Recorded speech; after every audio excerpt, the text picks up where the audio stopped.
So this is our second tableau, and notice we still have negative entries in the last row.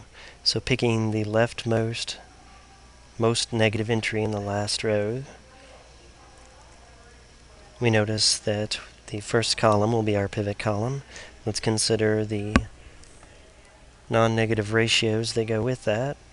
26 fifths divided by 2 fifths is 26 fifths times 5 halves, which is 13. 8 fifths divided by 1 fifth is 8 fifths times 5 over 1, which is 8. That's the smallest non-negative entry. So this should be our pivot element. So let's write the pivot operations to pivot there. 5 times row 2 added, stored in row 2. And then we'll assume that that becomes a 1. Then we'll take a negative 2 fifths times row 2, add that into row 1, store that into row 1.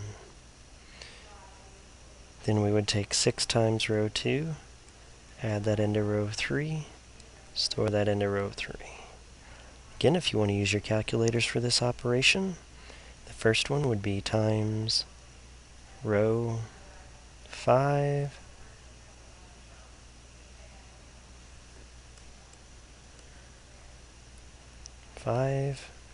matrix A, row 2, stored into matrix A. Second would be times row plus.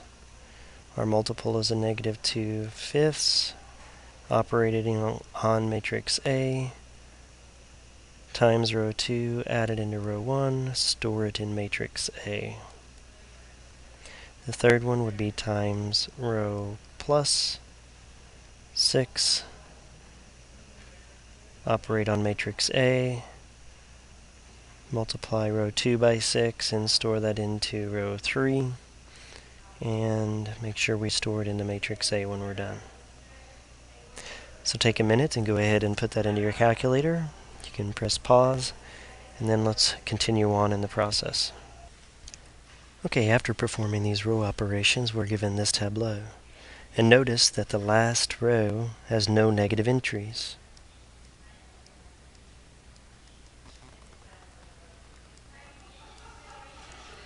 That tells us we are optimal. In other words, this is now our final tableau, which means we should be able to read a solution from here.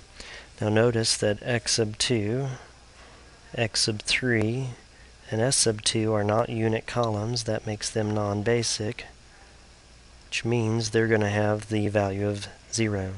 So as I read my solution from here, x sub 1 is a basic variable. It's a unit column. And the 1 is in the second row, which means x sub 1 is going to be 8. X sub 2 is non-basic, meaning it has a value of 0.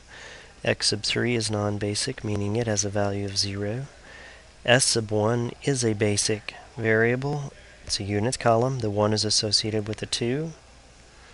So S sub 1 is 2. S sub 2 is non-basic. It has the value of 0. And Z has the value then of 64. So if we read our solution, remember we were maximizing originally, we can say we have a maximum value of 64 at the ordered pair. Now, when we state our solution, it only has to do with x's. So x sub 1 is 8, x sub 2 is 0, x sub 3 is 0.